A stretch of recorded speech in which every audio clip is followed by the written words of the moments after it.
If you haven't heard about Anchor, it's the easiest way to make a podcast. Let me explain. It's free. I could probably end the list right there, but I'm going to continue. There's creation tools that allow you to record and edit your podcast right from your phone or computer. Anchor will distribute your podcast for you so it can be heard on Spotify, Apple Podcast, and many more. Speaking from personal experience, creating a podcast felt so overwhelming. I didn't know where to start, but using Anchor was a no-brainer. Their website and app is user-friendly. You're able to navigate through it easily. It's pretty cool, guys. You can make money from your podcast with no minimum listenership, and it's everything you need to make a podcast in one place. A one-stop shop. Download the free Anchor app or go to anchor.fm to get started.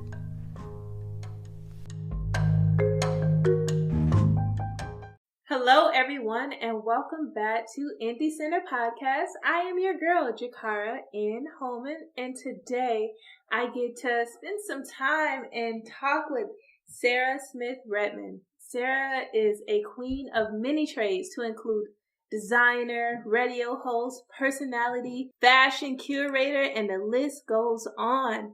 I came to know her through her fashion line, D&J's Favorite Things, which is a beautiful line of affordable accessories. Sara's passion is making the world better in her own space and timing. She is a great mother, entrepreneur, sister, friend, and influencer. We met virtually when I had an opportunity to model some of her accessories for Coastal Fashion Week. I remember sliding into her DM after that and saying, "Hey, I met you, but I didn't really meet you." And since then, we just stayed connected and supportive one another. Miss Sara, how are you? I am good. Thank you, Chikara, for having me on. I appreciate it. I'm humbled. Thank you. I'm doing good in this quarantine. Down here in Florida. Yes, we are in quarantine, so we are talking over Zoom with respect to social distancing. So that means that there might be a little ruffling and a tumbling in the background as traffic passes and our loved ones go about their business in the space. Yeah. So as we share, I came to know of you first through D&J Favorite Things, and just really fell in love with the line, fell in love with you as I got to watch you do, like you is someone that I am inspired by because I watch you create your own shows, create your own platforms. I've seen your D&J's Favorite Fashion site on its own series, where you got everything set up and people are modeling the skirts. So it's just so much to get into about that. But where did the name come from? Like, who is D and who is J? Okay. D and J are they actually my children? Really? Yeah, they inspired the entire business. D is my oldest child, DeShazer. She's French Creole surname of her great grandmother, and Jabria is named after her grandfather, my father, Jab Smith. And we took Jab and put Rhea on it, and that's DeShazer and Jabria. And they are D and J's Favorite Things. And the reason why it's Favorite Things, because no matter what kind of toys I would buy, they love playing in my jewelry, in my heels, in their grandfather's old hats and ties. And that's how I came up with the business name. Initially, it was supposed to be my favorite thing, but that was taken. And with a broken ankle, I was watching my kids play, and I'm like, you know what? These are their favorite things to play with, and I'm gonna sell these same things. So D&J's Favorite Things. That's how that was born. Wow. So they were the inspiration behind creating this line, or what was your inspiration? In terms of inspiration, a lot of people don't know my background. My parents were civil rights activists, the Delta. So it was reports during the summer on Kwame Nkrumah. It was a report, constant contact with civil rights activists and their grandkids, and I was immersed in African American culture and African culture, and my mom wanted to make it a point for me to know. So I was surrounded by kente cloths and kuba cloths at a very, very young age. So that was a lot of my inspiration for my lines. Most, if not all, of the textile used for my fashions are African print. Even the prints that aren't traditionally African print, like Cuba, like Ancora, and those prints, they are a print. They're just not the traditional things we see. Mm-hmm. And I like using them with older fashions. Like you would see women who were really refined in the 40s and the 50s. They would have these skirts, and everybody was just really neat and really just well put together. And I said, oh wow, everyone looked so glamorous, like the Lena Hornes and the Josephine Bakers. And I said, I would like Black women to look like that, but look like that 2.0. You know what I mean? Mm-hmm. So the 2.0 is adding a twist of us, which is this African family. Amazing. Okay, and what would you say is your target audience or customer? Wow. Initially, it was women. When I first started out 5 years ago, it was women between the ages of 30 up to maybe 65. Mm-hmm. But since then, guys have asked me for like the chickies. We designed like the soccer shirts. We've gone into home decor. Like I said, hey, there you have a shower curtain. I'm like, yeah, we do. We can make that. We have stuff. So now I would say it's men and women, and between the ages of, I would say, 30 to about 65 or even 70. Okay, very nice. Isn't it funny how business change and evolve? I know for me, when I started my business, it started as one thing. Like, it started as just a women's sober home. And then as women started to come in, I realized that not everyone needed support with sobriety. Some people just needed support in where they were at that time in their life and where they're going, like that transitional phase. So then it went from women's sober home to women's transitions in sober housing. So that's business amazing. evolve, and you just got to evolve with it. Yeah. That's really cool. So I saw one of my favorite queens modeling your line, Miss Carolyn Thomas. I don't know. I just lit up. My whole face is mine too. I love her. We have such a like auntie niece irritating like relationship, and I say that because we went to Paris together with Yo J, and oh my God, Miss Carolyn is nasty. She is funny. And oh my God, she made it her business to teach me some things about the married life. And I felt like I was too young to be hearing these things. And her and Miss Yo J, they was just in cahoots. They was just like buddy, as they was like, girl, and just tag teaming off of each other. And sometimes I would just be blushing so hard. Like my cheeks are hurting right now. I love her so much. But there was days when I was like, oh, just don't talk to me. And see, and the love is there. Because when you said Carolyn, my face is lit up. Yeah. How could you? He is just, I want to be Miss Carolyn when I grow up. As D&J is functioning, we have a show, she can get ready. She is always going to be in something of mine. Yeah. She just brings things to life. It's times where I have no idea. And as a stylist or designer, how I want something to look. And she would give it life. Because I had one of these pieces that had a cake. And, with models, you have to have a persona. You have to have the strong enough to carry the design. Yeah. And initially, I designed a dress for her that was had an overlay, and it was this beautiful Ancora peacock and orange print, royal blue print. And it just did not do anything to me. And I'm like, for me, on her, I'm like, So I pulled out, I said, it was light blue. It was like an ocean water blue, and it was a cake. And I had this really crazy Native American necklace that reached down to your navel. I said, Miss Carol, I know I want to put this on you, but I want to put this on you. She said, honey, I'm your dog. Just, hey, And I just love her because she's encouraging as well as just supportive, And Yo J, she is awesome. I actually admire her. Yes. I watch how she moves and how she's how she helps people, how she reach out to people, and I absolutely love that about her. Just the philanthropy in her. Yes. So I mean, she is. I can't say in it, man. She's just awesome. Yes, she is. We're blessed to have people like that. I'm like serious. I gotta get Mama Yo J on here, because I know when she hears it, she gonna be like, baby, now why didn't you call your mama? Just the fact that I met her. This is how my relationship started with Miss Yo J. I met her during Coastal Fashion Week, and it was the only pairing, the only relationship and connection. Whereas the same model, I was the same model that modeled the same dress in all 3 different fashion shows in the 3 different cities and states. So we went to New Orleans. I modeled this dress.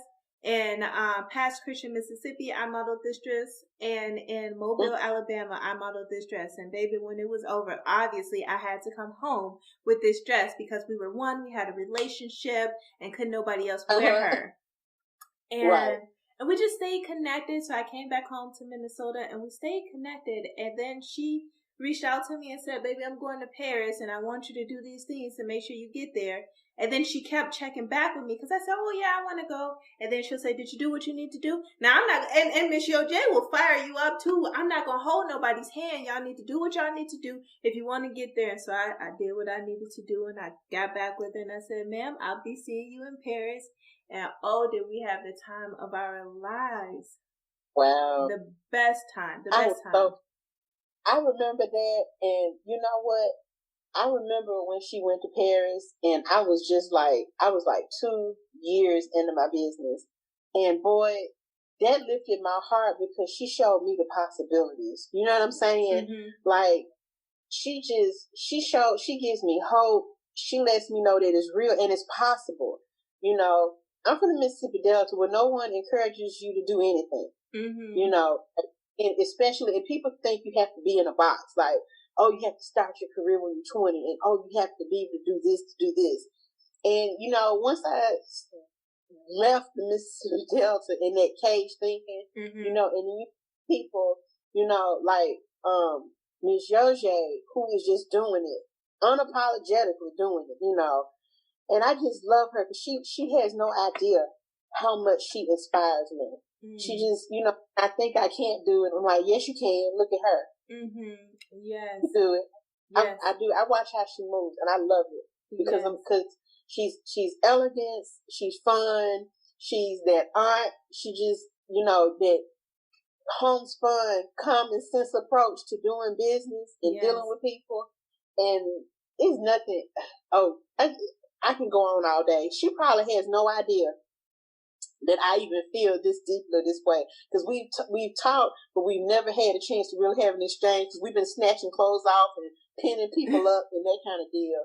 But I have the utmost respect for her. I probably throw a water balloon at you or a hard biscuit if somebody they say something about Miss Yo J. Baby, I'm sorry, don't say nothing. Awesome. About Queen. I speak she's so awesome in every sense of the word. I'm gonna make sure she hears this. That is Queen Mava, and I gotta get her on here as well.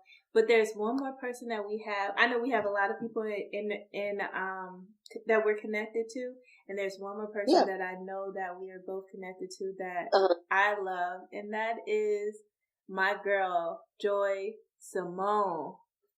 Child. Oh, isn't she a star? That had chills going up my arm. Oh God, when I say Black Girl Magic, yes, I enjoyed. Oh God, the very last shoot we did. It's been a few years, because she has been moving and shaking, and we both took off like right after that shoot. We got a cover of magazine. We had no idea we were gonna get the cover. We were just working, and that was the most grueling shoot. I bet you we were there from 11 to like almost 8, 9, 10 o'clock that night. And she was exhausted. I was exhausted. I had taken shoes off. I almost taken everything off. And but it was magic. And she just posed. It's like it was breakfast at Tiffany's. Like, this is how Black girls do tea. It was everything. That photo, she just embodied everything about Black excellence. And this is how we do it. You know what I mean? You got pin curls, we got dreads. You know what I'm saying? Or we we had braids, I'm that one.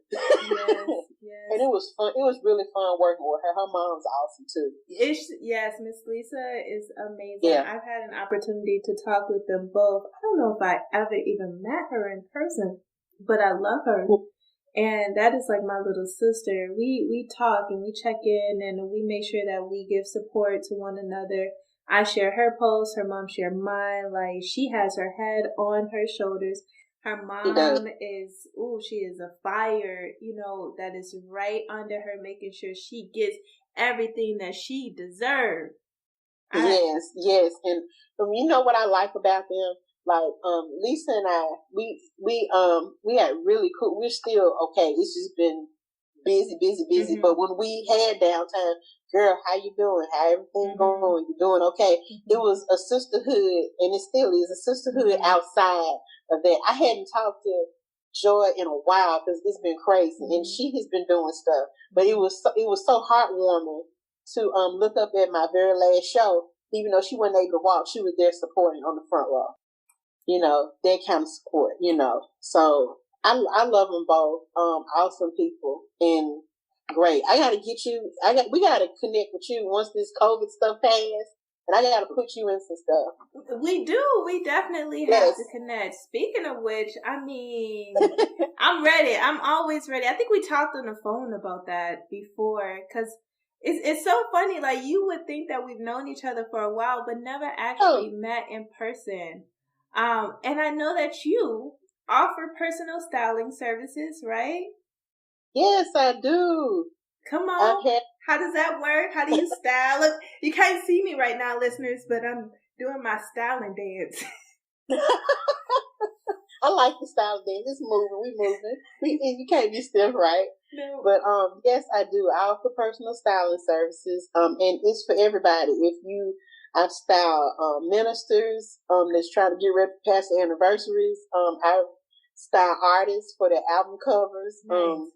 Believe it or not, Marika Wright, she's a gospel artist. If you got her single and you saw her picture, the jewelry she's wearing, that's D&J's favorite things.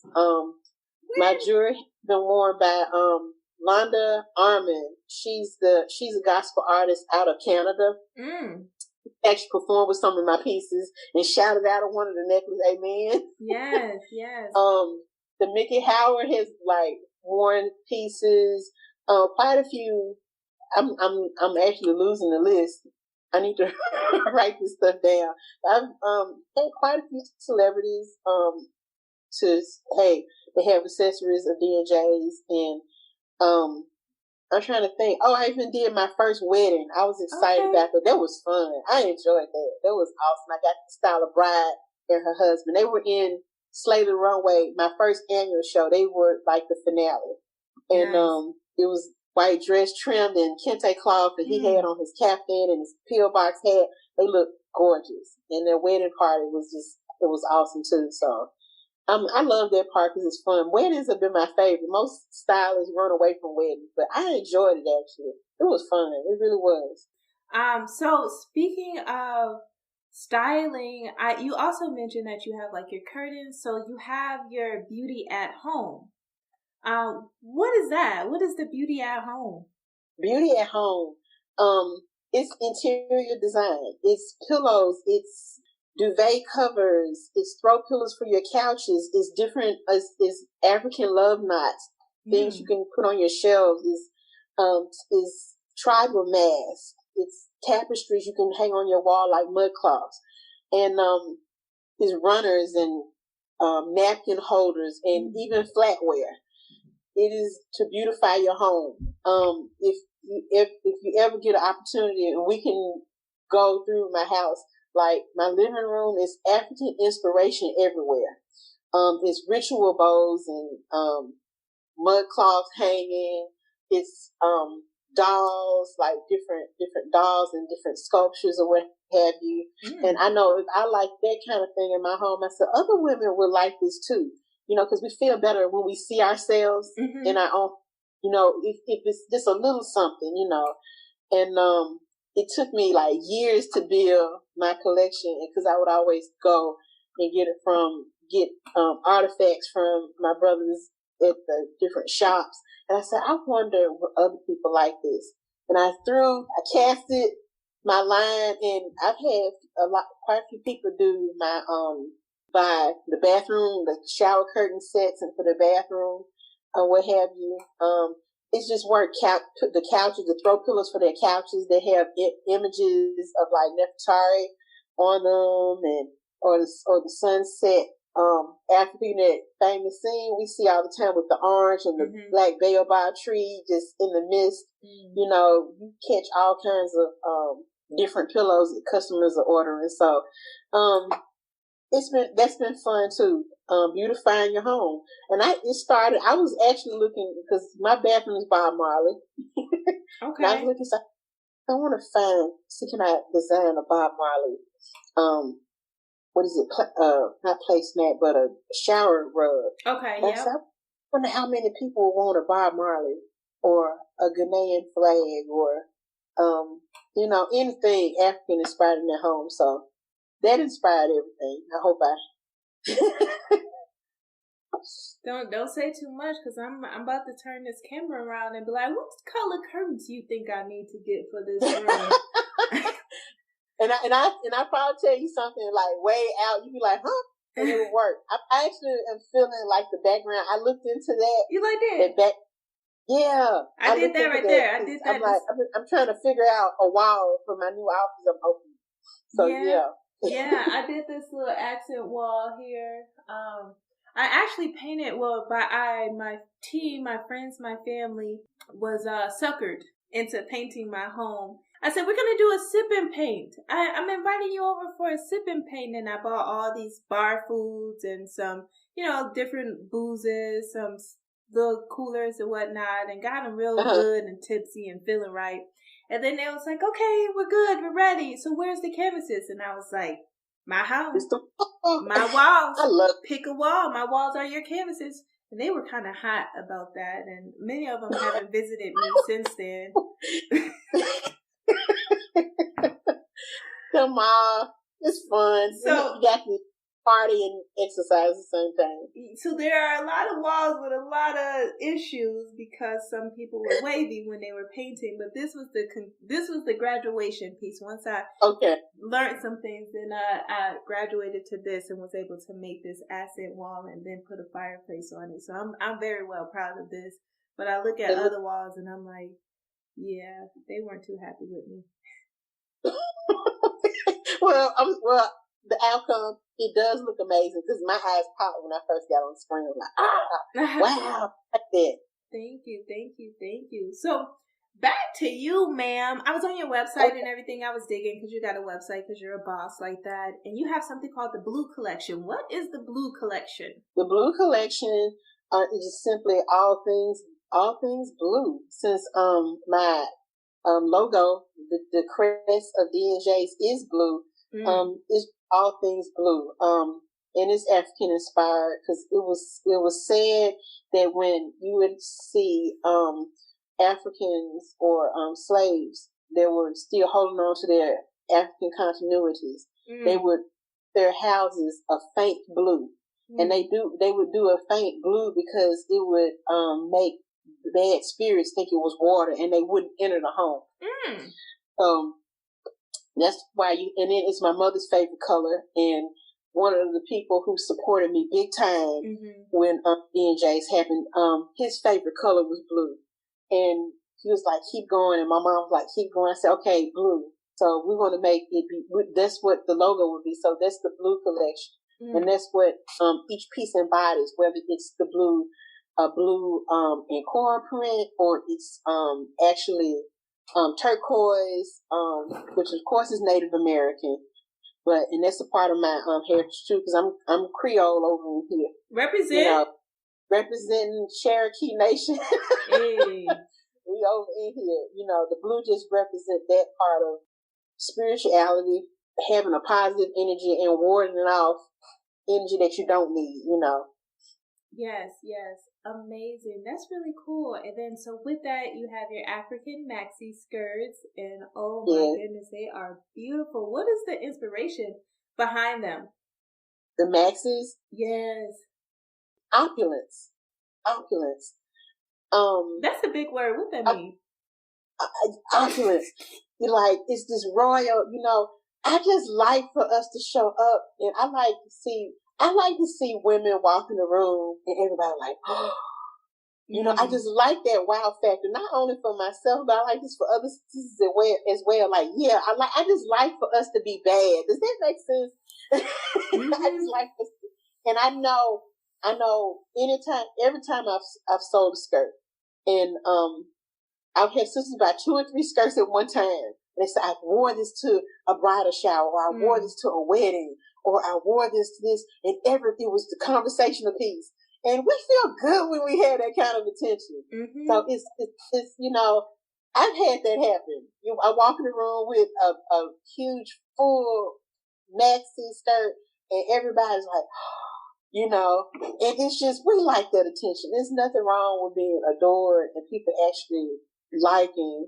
Just, we deserve that attention because our bodies and our spirits have gone through so much turmoil as a result of the transatlantic slave trade. So where we can get love like that, or a little admiration, yeah, I just like that. I know I'm one of those people.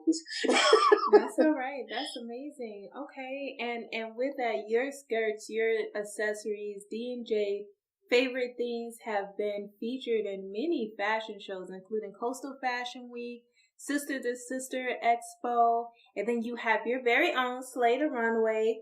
What have the experience been for you? Oh gosh, it's been both. It's been a teacher. To be in the fashion shows, Coastal is where I cut my teeth, my real teeth in Coastal. It's been quite an experience because you learn personalities. Mm-hmm. You learn, it's ups and downs to everything. It's been great, and like, wow, you get exposure, you get to meet these other awesome designers. Then you learn some things. Like, I need to do this better this way. You learn how to improve yourself. You learn, okay, this is take notes. I'll do it this way this time. It's just been great. With Coastal, it was really great learning experience and great exposure because things took off for me once I did Coastal. And I said, well, hey, if I can do Coastal, I can do my own show, and very much the skeleton, the outline of how Kim Solier, I admired the fact that she did it for charity. Like, she helped people out. Mm-hmm. That was like, okay, we all right. Okay. Yes. So I'm like, okay, I'm going to put a spin on it. Instead of picking one particular charity to support, each year I have the show, I'm going to pick a different charity to highlight so no one will be left out.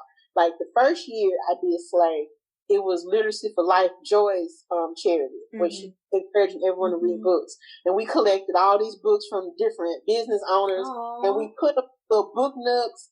And literally, I waved down community center director, say, "Hey, I need some books for your kids." I know because sometimes you get stuff that's tattered or torn and not necessarily new.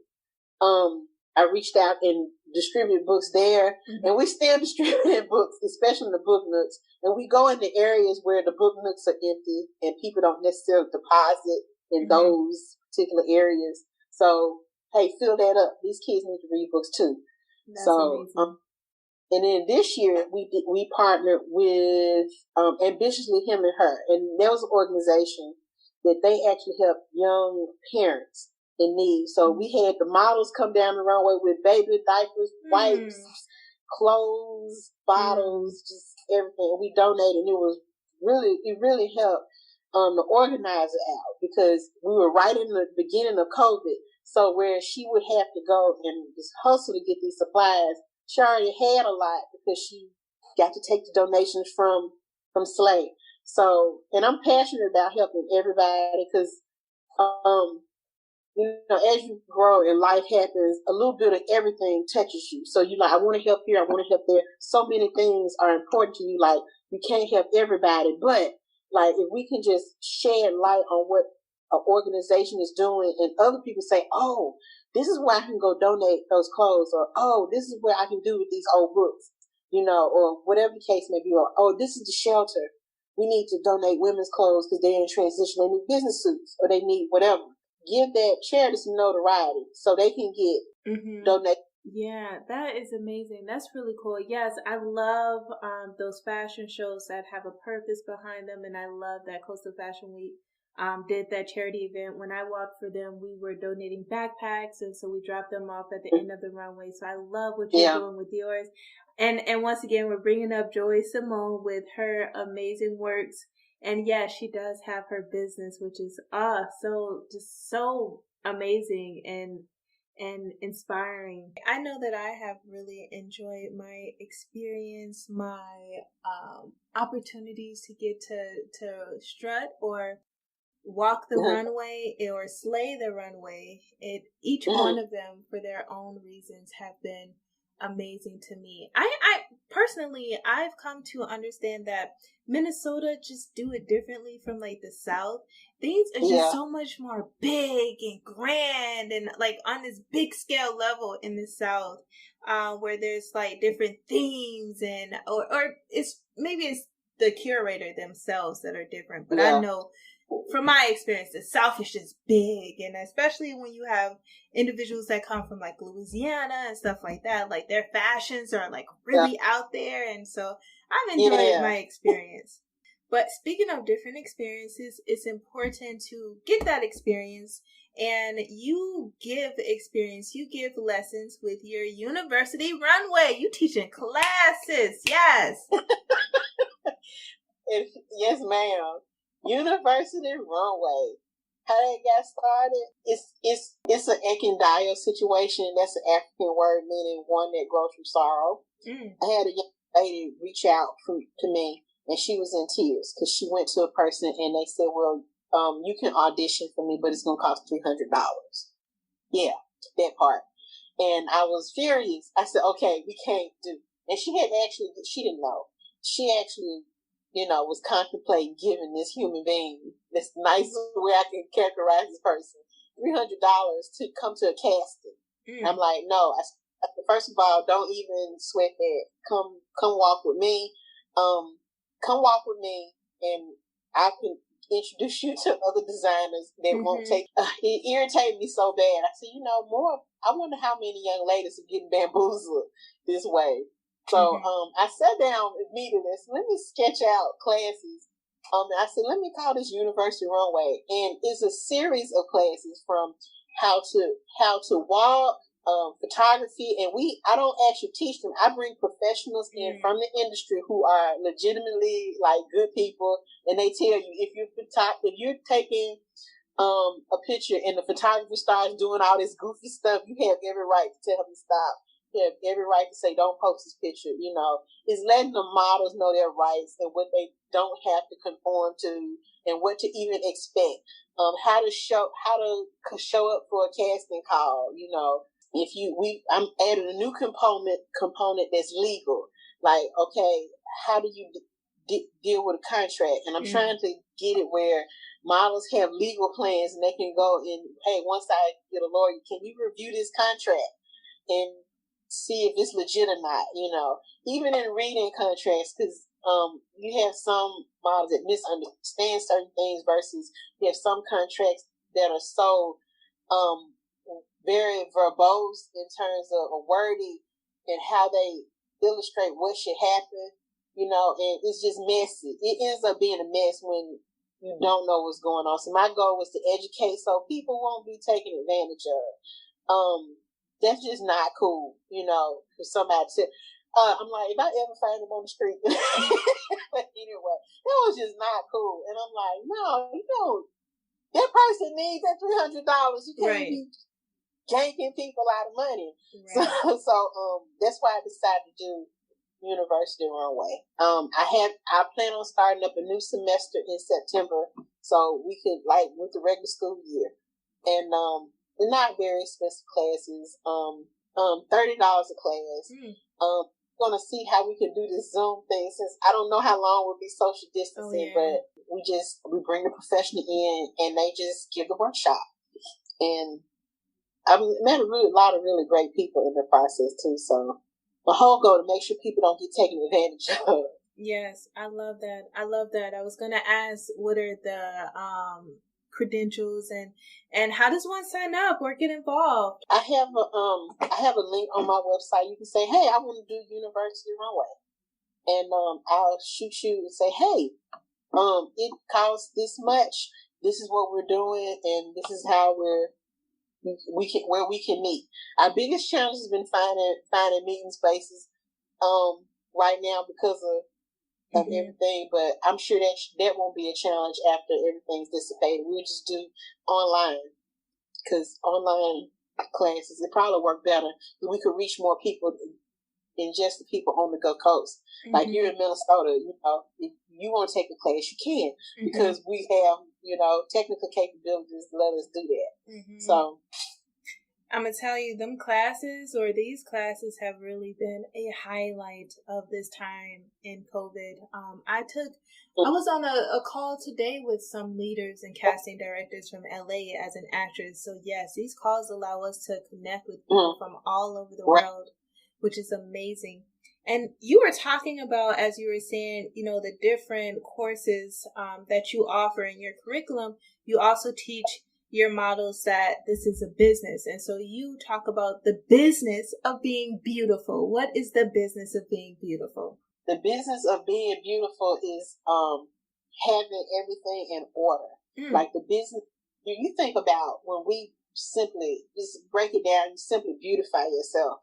You think about if we, from our hair to our makeup to our clothes to taking care of our bodies internally, externally, it is a business. You think about everything, it's a business. So yeah, we're the business of being beautiful, because I don't want people to just only feel the physical beauty, but I want them to feel internally beautiful as well. Because as women, we are just raped across the coals for whatever reason, and unfortunately sometimes by other women. So the business of taking care of ourselves psychologically, I want you to look good, but you want to feel good too. Because when we look good, when we look in the mirror, we feel better, and I've seen that happen with women. And that's just a beautiful transformation. So that's the business. That's what I mean by the business of being beautiful. Just, it's a business to take care of ourselves, Yes. I understand. It is business. And speaking about business, because you do a lot. Not only do you do fashion, but you also do radio. I got to learn that about you. Tell me about your station and how did you get your start in radio? This one fell out of the blue, because I had no idea I would be doing radio at all. I have to give credit where credit's due. Nicole Dixon here in Pensacola, Florida. She was the executive director of the African American Chamber of Commerce, and we would always is Sisters in Business, because she's a serial entrepreneur too. She's moving and shaking. She was just in Forbes actually for doing some stuff. It doesn't shock me, because she's a mover and she's a thinker, and we would always just brainstorm. She said, "Sarah, I want to do a radio station." I said, "Okay." I didn't think like, okay. I said, "Whenever you do it," I said, "let me know, and I'll do a fashion segment." And she said, "Okay." And I didn't think any more about it. And she said, "Sarah, now it's time to do the fashion segment." I said, "What?" She showed me a logo and everything. It was Real Women Radio. It's Real Women Radio. And they're still up and running. And they have actually even expanded. So I was with Real Women for a year, and I had interest beyond fashion. I wanted to get into very political stuff, and I didn't want to scare anybody off. So I sought out another internet radio station that I could be a little more red, black, and green about some stuff. So I ended up with WPM, and we play more music. I had a little more, because I wanted to go more politics than fashion. Fashion, yes, it is political, but I wanted to go off every once in a while. I needed to have that platform to go off. I would say this will be my third year in radio. I spent 1 year cutting my teeth with Real Women Radio, and 2 years with WPMM. My show is Stylish Behavior Live. My radio name is Queen Sarah, and it was given, and I very bashfully took it. because I goofing off. It's like, what's your radio name going to be? I said, oh, it could be Queen Sarah. And I'm like, no, really, it's cool. I'm like, no, I'm not pretentious at all. I'm that person who works behind the scenes. I don't have to be up front to do anything. I prefer not to be.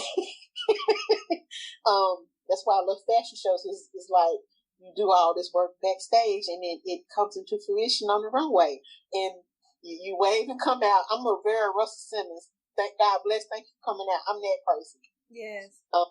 Yeah. So I'm a little nosy. I saw that your husband is also a part of the station, the program. Yeah. That was we the Jay-Z and Beyonce internet radio. Yes. Jeff Dawson, he's the owner. That happened. Like, wow, he's been in radio over, oh my God, 20 years or so. Like, he actually was in South Florida. He had a independent radio station called Rewind, and he actually worked with people that we like, T-Pain and Maya and these people when they first got started. He was letting me hear drops from these people, and he actually did a few music conferences and workshops, and brother man is pretty well connected. We fell into each other at an event. I was hosting, and I was being flamboyant, like, yo, control my music, you know, you play with the DJ. And we connected, and we've been joining hip ever since. And I think it's the work ethic and our drive to say, okay, we want to have something, because we have other, like, together we have other things coming down the pipe.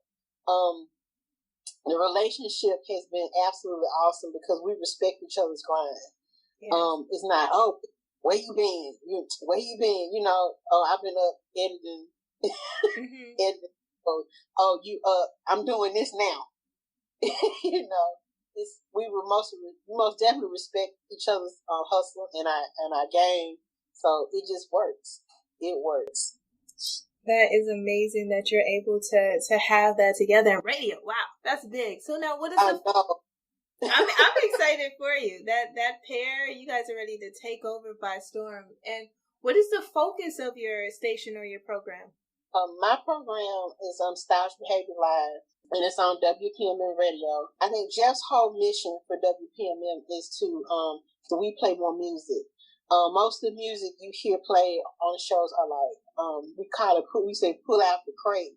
You know, it's the 90s hip hop. It's the real hip hop, the real R&B, just the real music. You know, whether it's reggae or soca. I hope I said it right. DJ Dread Eyes always jumped on me about that.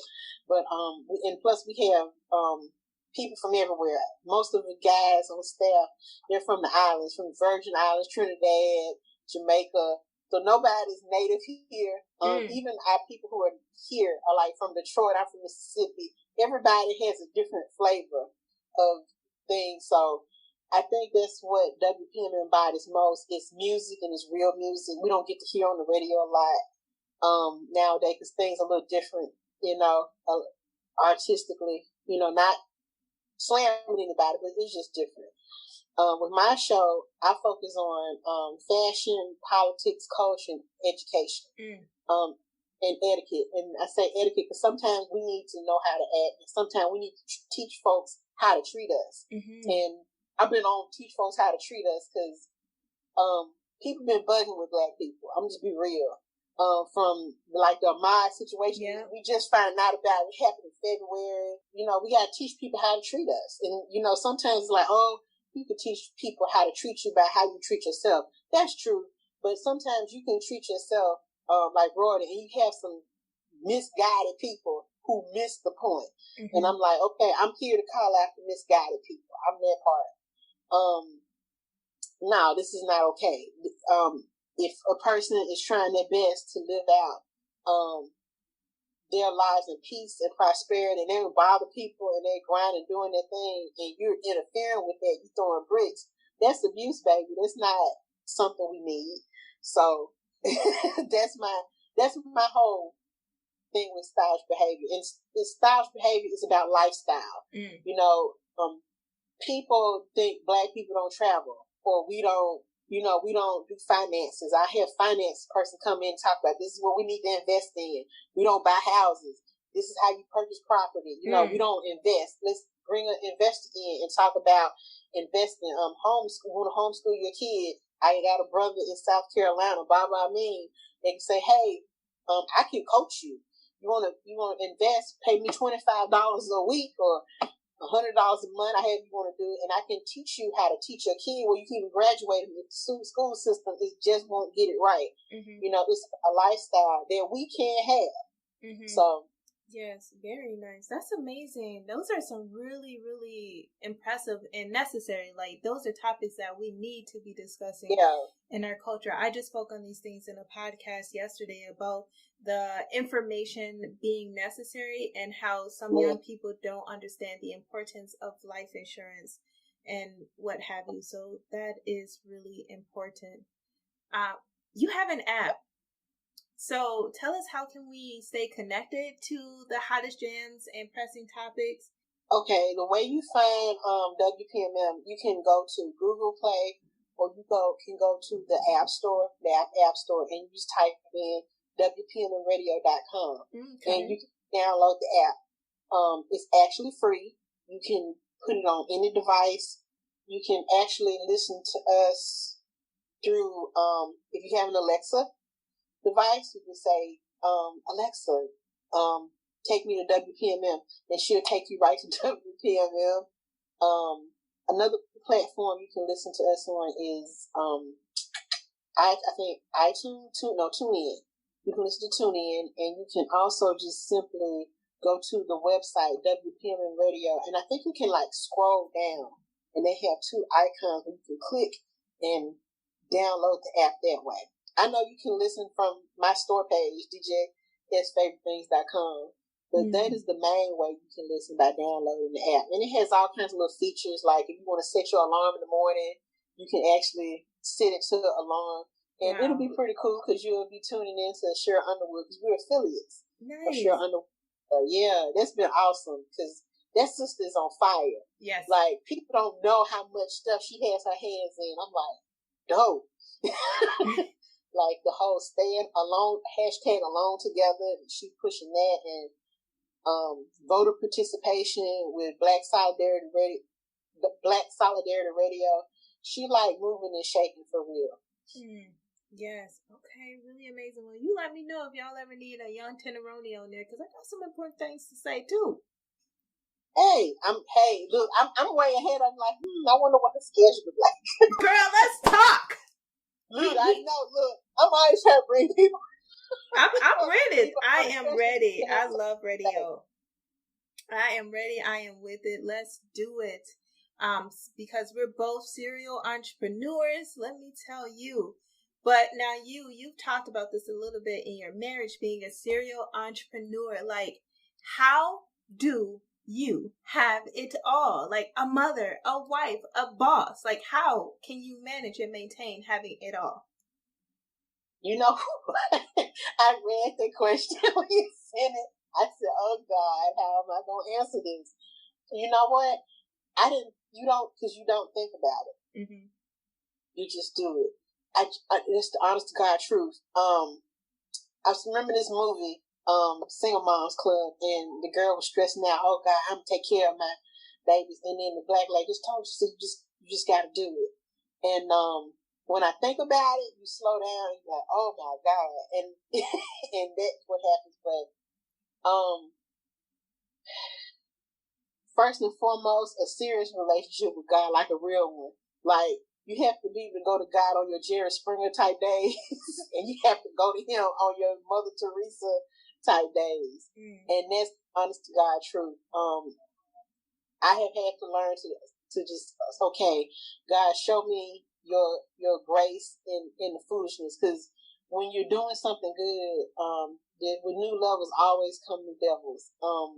Jeff and I have had all kinds of stones thrown at us, and you have to kind of be prepared for how the devil is going to attack.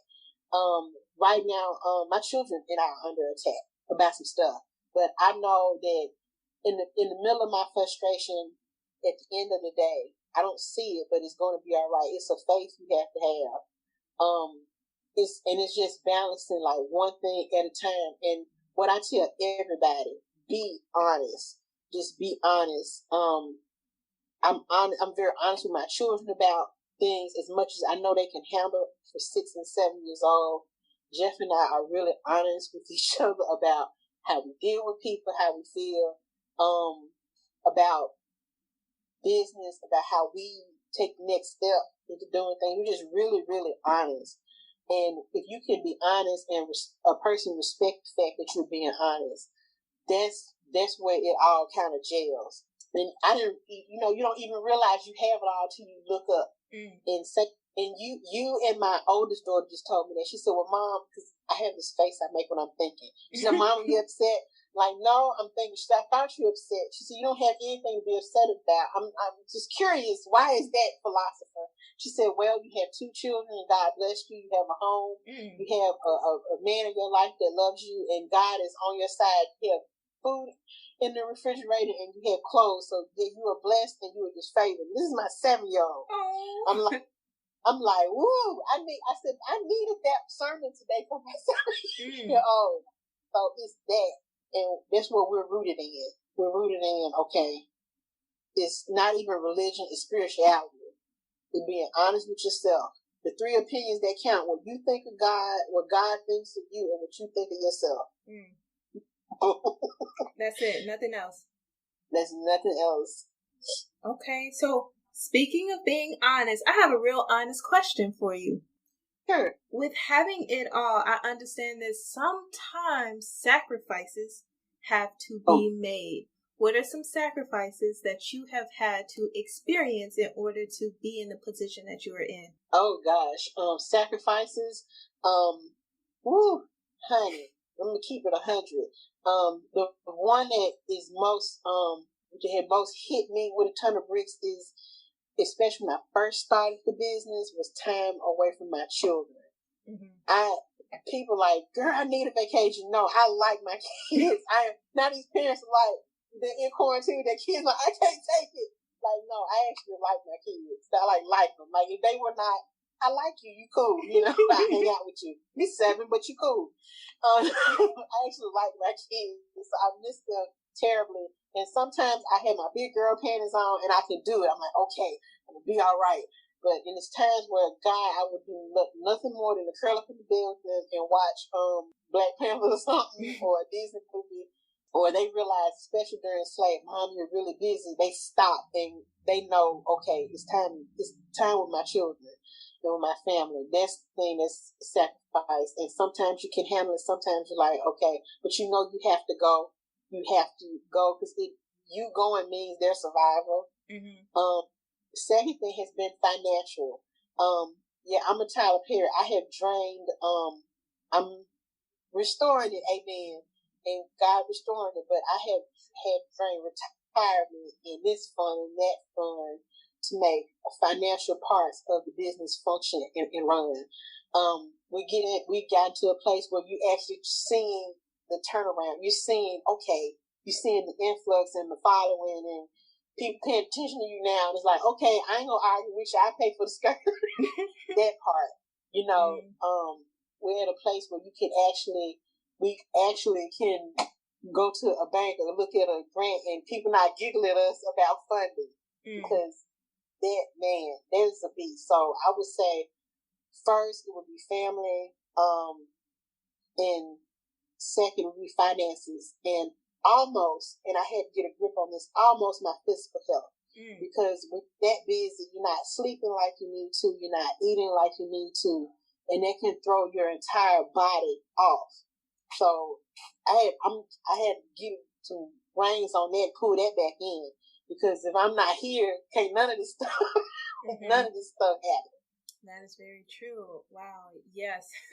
I understand. So with all of your different business ventures, how do you go about setting up each business venture? With each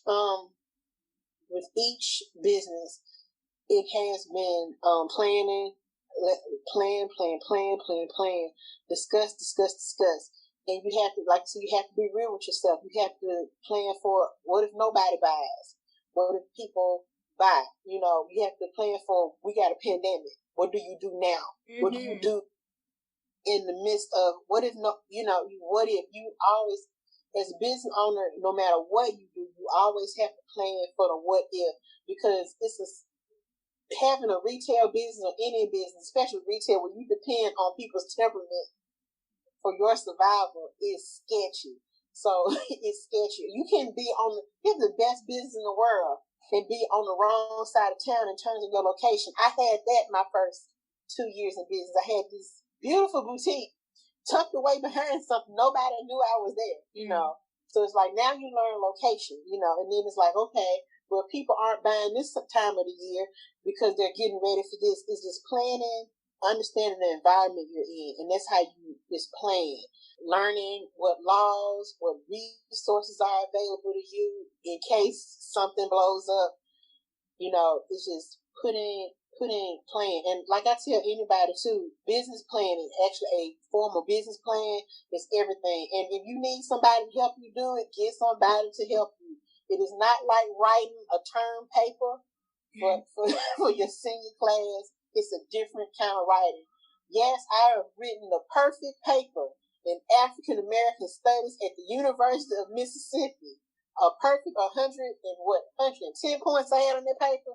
But when it came down to writing a business plan, as intelligent as I am, I was in a corner sucking my thumbs. And I'm like, I need help. Because you have to have financial people who understand numbers to get all that stuff choreographed. And that's important. So I tell people, write a business plan. You don't know how to write one, ask for, check into your small business development centers, and find people like that. Don't find Ray and Earl and them and ask them to help you, because it's still your vision. You got to guard it. You got to guard it. That's your baby. Because some folks will take your baby and go down the street and do some extra things. Mm-hmm. Get with some professional people, and it's not expensive to go to these kind of things. They offer these services in each state for free. Mm-hmm. You can go to your local SBC, and they'll help you out. They'll be glad to help you out. I have emails and emails from one, and I have so much information. I can start like a whole franchise based on the information. It's out there. We just have to seek it. So I just, with each business, and what I tell people to do, because I notice we don't do this, look at what somebody similar in your business is doing and watch what they do. Watch the things that are really making them successful. Mm-hmm. It's when old folks say, catch the tail of the rabbit and run. See what other successful people are doing. Chloe and Isabel aren't selling earrings this season. You don't probably need to sell them either, because they're not selling them because they projected that this is what's going to happen. If everybody's not running to do brick and mortar, you probably don't need to be doing brick and mortar either. Mm-hmm. You know, you just have to keep your eyes open, pay attention, and that's how you plan that way. It's kind of a wave. You gotta groove with what you see that's happening around you. Just being mindful of just what's around you, how everything affects just everything. It's a lot into it, and you have to be really watchful.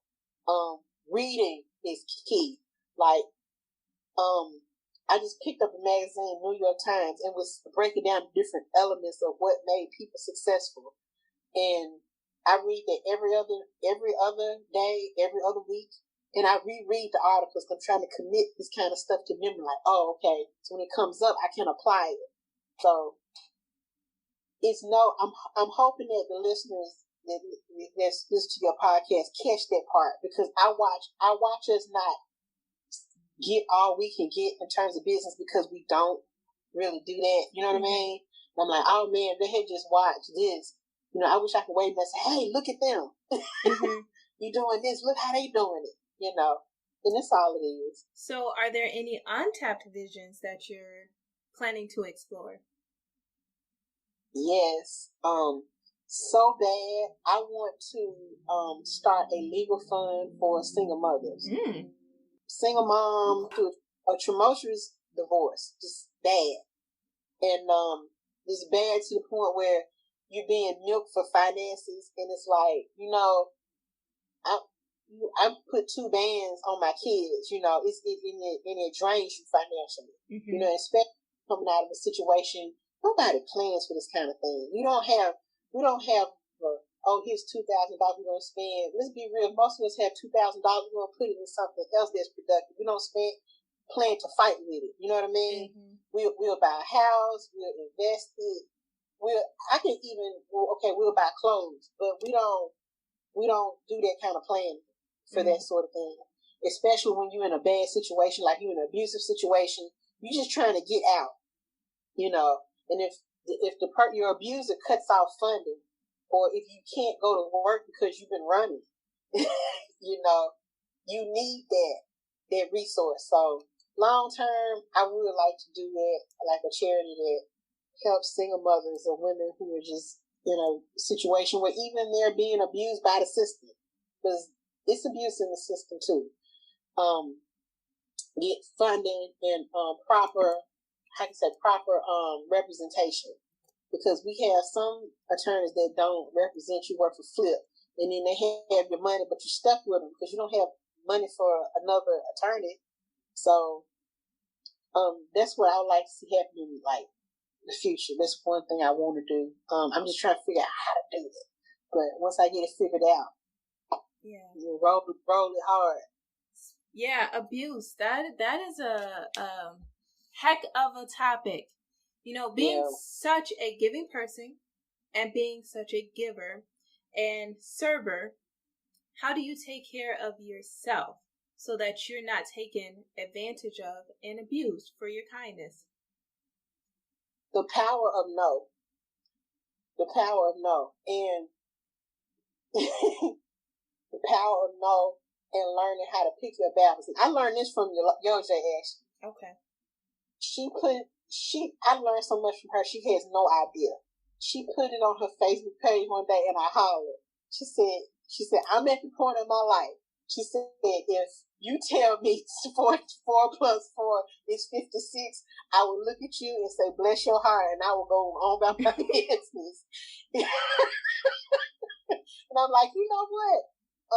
You learn to just pick and choose, like, okay, this is not going to break me today. And then you can just, sometimes you don't have to respond. It's all about response. Sometimes you just let the bottom fall out. Just when it's stupid, you know, it's something you can't, like, there's nothing you can apply to rectify the situation or make somebody understand, or if people are not hearing you, you have to just literally walk away. I've had to walk away from so many situations where I know, you know how the abuse feels. You know when you're being taken advantage of. This is a gut. It's a gut feeling, and that's God speaking to you, letting you know, it's that feeling you feel. It's like, and we gotta learn how to start trusting our gut with that. Like, you recognize, you've been through it, so you'll recognize it. Now that you recognize it, you gotta know how to react. It's saying no and being able to, and not explain. We ain't gotta explain. No. I ain't gotta explain. Okay, and sometimes the best no is a silent no. So there is professional abuse and there can be personal abuse. Mm-hmm. How have you overcame any abuse that you have experienced? In terms of overcoming professional abuse, because God, it's a lot of it. You know, you have to you raise the standard when it's professional abuse, and you step away. Mm-hmm. Like this. You make your demands known. This is what is going to happen. And you ain't got to scream and shout about it. I've had to tell people, like, this is what I'm getting ready to do, because this is not conducive to me having peace of mind and all this other stuff. When you tell people what's important to you and they can't get with it, then that's a situation where you have to step away. So now that you have had your own experiences of abuse and are healing through that trauma, how do you also help others to heal through their trauma and abuse? I encourage you to have a spiritual relationship, whether it be God, Muhammad, Buddha, Haile Selassie, whoever. You know, I encourage that because I know that's what got me through it. And being honest and speak. Don't be afraid to speak, because what your abuser wants is for you to be silenced. Like right now, if I go through anything else, I am not afraid to get on CNN. I am not afraid to call Al Sharpton. I am not afraid to do it. I'm like so serious about that. And because your abuser doesn't want the attention of, hey, everybody, this is who I am. And if women can be vocal, no, this is what you did. This is what you're doing. And it's not okay. You have more people behind you than you think. And sometimes in some really awesome places that can help. That's why I encourage people to do, men or women. Women, dive into yourself. That's the time, and it's hard to do it. It's hard because you don't feel your best when somebody's pounding you, but pounding you, whether it's verbal or it's physical, you don't feel your best. But you have to dive into yourself and like find some reason to love yourself. You know, like you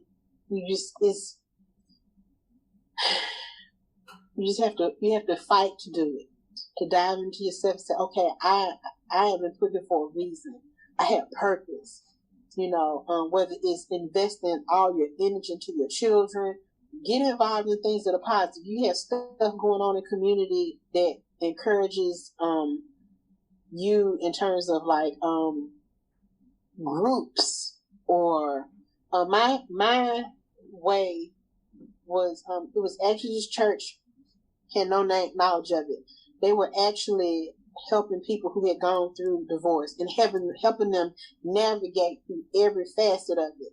And it's because of that group. It's like, I don't know if it's a Bible study or a counseling group or whatever they called it, but it helped me get a grip. It was painful and it hurt. And it's some stuff I am still dealing with as a result of that. But day by day, the fears dissipate. You know, it goes away, you know. But I want to encourage people to invest in yourself. Grab for everything spiritual that you can, because you're going to need that kind of feeding. You're going to need to be encouraged. You're going to need to understand and reconnect with purpose, because that's where you get your voice. Once you find out who you are and get a real strong grasp on whose you are, who's who you are, you can stand up and scream, I don't have to do this. No, I'm not going through this. And I have stood up in a court of law, told the judge, and I'm not doing this. My kids are not going through this. I will fight until y'all are dead, but we are not doing this. And you have to get a different level of fight, like maroon Jamaican Hills guerrilla warfare fight, like that kind of fight. I have that kind of fight in me because I refuse to accept that. I mean, I don't care if it takes your generation out, and it takes being fed up. It takes it interfering with your life to be like, okay, God, give me a warrior spirit because I'm gonna need it, and just fight. And that's why I tell sisters and brothers, don't acquiesce to it. Don't succumb to it. You gotta fight. Our ancestors fought. You gotta fight. You have to have a fight in you. That's the word that rings out. Just fight. That's good. Speaking of fighting, what is the collective healing process like in this time as we are all hurting and fighting? Right. The collective healing process is one, especially as it relates to COVID or just because some people are in homes and are dealing with abuse that they are kind of confined to in this moment. And that's difficult. That's a difficult one, because can you really physically get away from it? And you can. If you have shelters, if you have safe havens, most definitely get out. Whatever, I think most people are afraid to get out and run because you think, what am I going to do if? God will restore all that.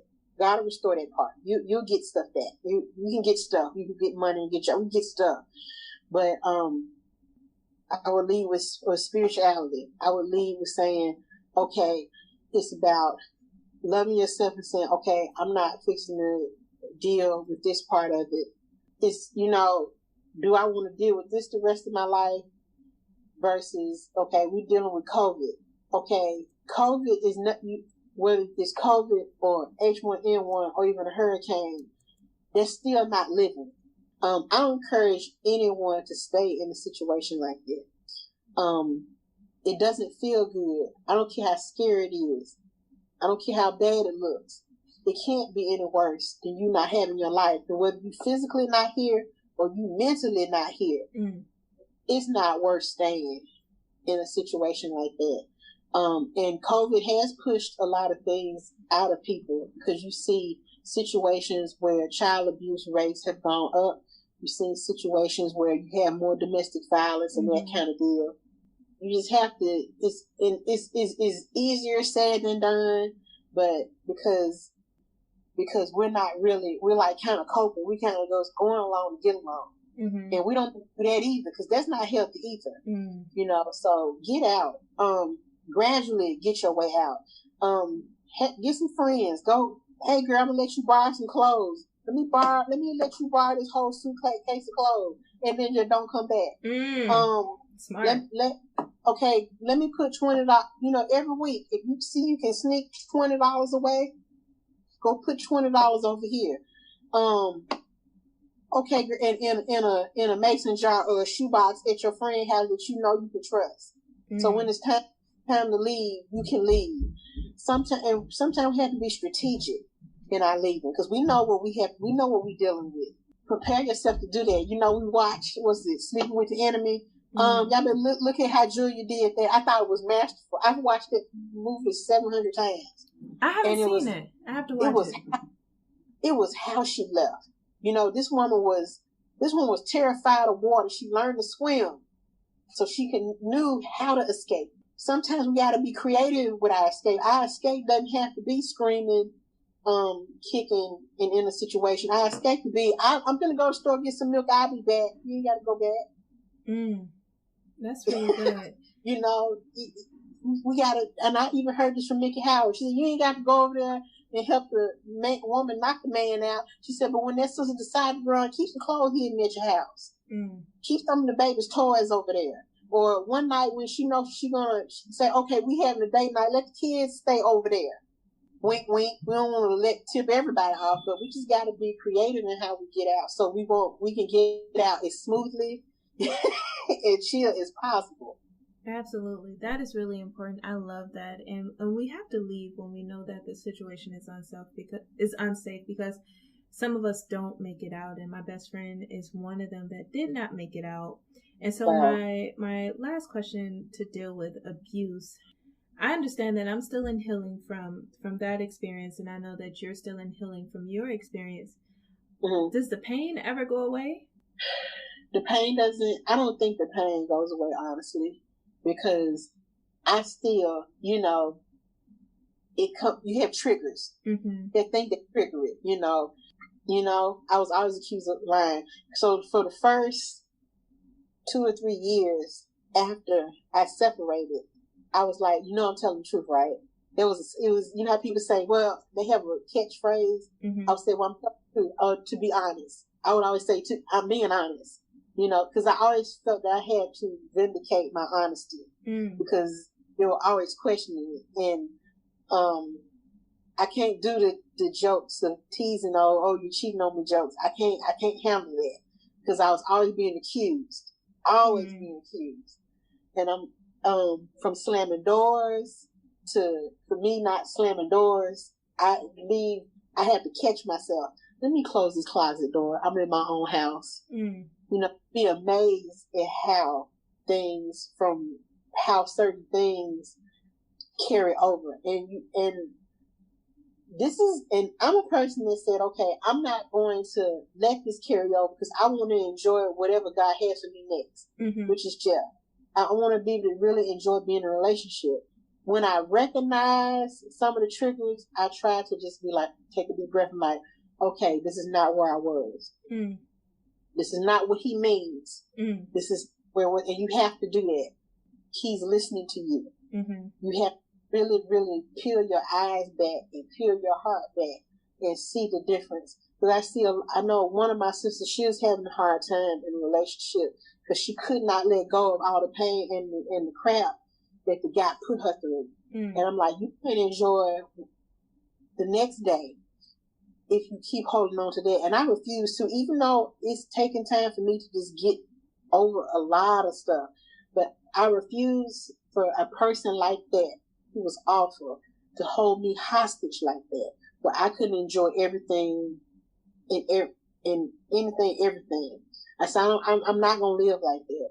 With this other person, it was mind control. Let me control how you think. Let me frustrate you. Let me know.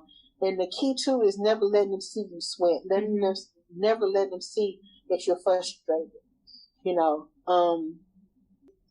times it heals, but it's just how much and how fast you're willing to step into healing. Some people, it takes longer than others.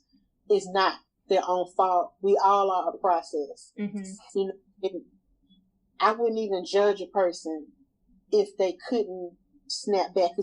It's extremes. It's extremes. And that's giving people room to be human. That's a lot. That is a lot. Right. I walked away because I saw we were going to get physical, and I knew that was going to be bad. Okay. That was going to be bad for me because I was going to be in prison. Because I said, I'll be damned if you put your hands on me. You want me to be wenches and tramps and all this other stuff. Okay. But you would not put your hands on me. Like, I will lay you down, brother. You would not put your hands on me. And I walked away before it got to that point. Because I'm like, Yeah. I just saw prison. I saw my orange jumpsuit. I just saw it. I hate to black out and a knife or some blunt object or something is in my hand. Right. I'm just, Yeah, you talked about triggers. I know for me, dealing with the loss of my best friend, the triggers have been just, experiences together, because we went some time without speaking, and then we had just reconnected, and then, her fatal death happened, and the triggers have been certain songs, because I ended up creating like a video for her ceremony. And so now that song is one, whenever I hear it, I think about her. Another song is Eve's Love is Blind. When I hear that one, I get really angry.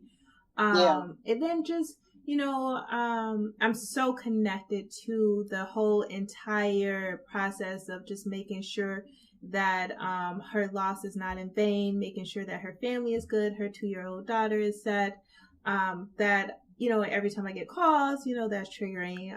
Even, of course, I want to support her mother and father and child, but even like the mere sight of seeing them sometimes is triggering.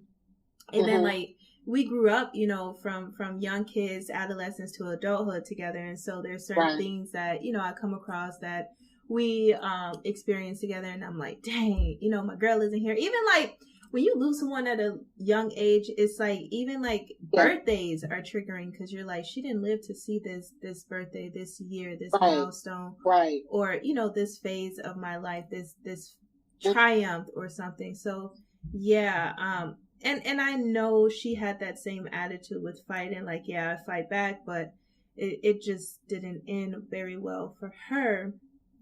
So with dealing and coping and healing, I don't think it fully goes away. It's still fresh, but I think eventually we just start to learn how to live with that, and then find ways to still keep the thought of them, their life alive within us, and still kind of live and be in the world. I think that's the thing that we have to really learn, is when we deal with loss, sometimes we feel dead on the inside, but it's as though we still have this life, and so we have to be able to live even in the presence of loss, and still like be able to go on. And that does not mean forgetting who we have lost, or some people even say like a divorce feels like the death of a relationship, because this was someone that you saw as your family, that you was buying to.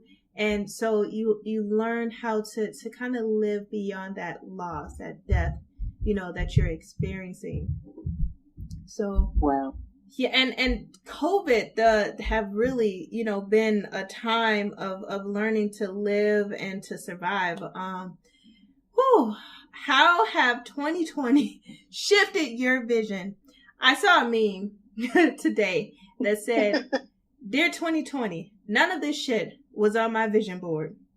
Man, I just flipped my vision board is right here. And when I say none of it, like, we had plans for stuff in 2019, because and I'm like, pandemic, what? Yeah. On the flip side, I was fortunate because my if my show had been any other weekend, it'd have been canceled. On the flip side of that, it has definitely changed 2020 because I was like, clear vision. Mm-hmm. I was going to get the stuff like seriously done. I said, nope, I got to pull back because I got to sow. Because this is going to affect the economy. Okay, this is the time for me to make sure legal stuff is straight. Let me sow some stuff. Yeah. So let me pull back, There's some things that I was going to launch this year. I'm going to postpone it until next year because right now we all in economic strengths and nobody has money to do anything but essential. You're right. So in that, we gone and actually prepared a business for the essential. WPMM is a U-Haul dealer now. Okay. We rolling with it. Like, hey, do we need to make hand sanitizer? No, I'm not gonna break out the sewing and do the mask. I was gonna ask that. Yeah, that was gonna be a lot because it takes more. There's no way you could break even, and I don't mind giving, but that was gonna cost more and put us further in a hole than actually trying to, do something else. Okay, we need to do something else essential. Everybody's doing masks. Okay, we need to do something. People are still moving. People are still doing this part. So WPMM decided, okay, we're gonna be a U-Haul dealer. Boy, that was an adjustment. What does WPMM? I meant to ask you this a long time ago. What does WPMM stand for? We play more music. I always joke about that when I first came on there. I stands for watermelon, pizzas, mushrooms, and marshmallows. And folks were like, what? I'm like, no, we play more music. Really cool. Really cool. Hits. Let Mr. Dawson tell it. Mr. J. Dizzle. Yeah. Okay. Nice. And I know that every one of us believe that, we have a way and a means to turn this year around. And I know for a lot of us, it has meant, like you said, going back to the essential, stepping back and saying, okay, what businesses can I get in order at this time? What have I been putting on the back burner? And those things that I've been saying that I'm going to get to it and I need to get to it. Then now you actually have the time to actually get to. Everyone is dealing with this. It is a shared collective experience. I told you, I'm going to share it again. It's been a great opportunity for us to see some of our idols, some of the celebrities that we look up to in like their natural, light. And some of them have been really, going out their way to stay connected to their fan base, stay connected to the audience. And I shared that I had a phenomenal experience yesterday because I got to be on a real life Zoom call with Africa Miranda, and I'm humble about it, but I woke up this morning like, should I make a post? And because, in my mind, like, we're friends now. Like, she looked into my house. She saw my backdrop, my wall, the accent wall with the fireplace. She complimented me on it. She answered my questions. She said my name a few times. She knows me. That is my friend. And she explained that she had to leave her home in New York to come to her family's home. So she's at her mama's house. So I feel like I know her mama now, or of her mama. So like, we talk about our parents, when we have friends. So that's my friend in my mind. I love it. He said, that's my friend. That's my peanut friend. Butter and jelly and red Kool-Aid. That's my friend. We're going to get matching tattoos eventually. She just don't know it yet, but I'm going to tell her when we become meeting friends. With everything that has been going on, with everything that you're doing and have gone through, what advice do you have for your younger self and for our young girls that are listening? Oh, what advice I have for my younger self? Child, be honest. Quit partying. No, really. This is not a game. Man, quit partying. Like, go study some more. I was a party girl, but advice for my younger self: don't be afraid to speak out. Don't be afraid to be honest. Mm-hmm. Sometimes I was too polite. You know, like, oh, we passed it. You if you want to survive this thing, you're a woman and you're African American or African. At some point in time, you're gonna have to develop a lioness roar. You're gonna have to learn how to walk in strength when you're in pain. You're gonna learn how to smile when the devil is attacking you from all ends, and still show grace and elegance.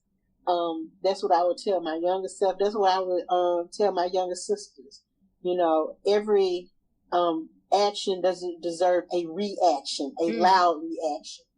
Amen. You know, we gotta learn how to be divisive when we move. You know, sometimes you don't need to let your enemies know how you're coming. You don't need to show your hand. Sometimes you need to move in silence. Sometimes you need to move smooth.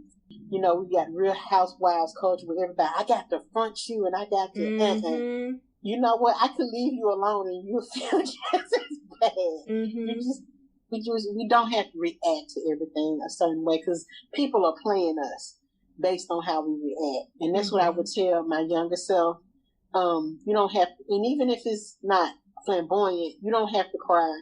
You can still hold your head up and you can still hold that pain and still get through the day. You can do it.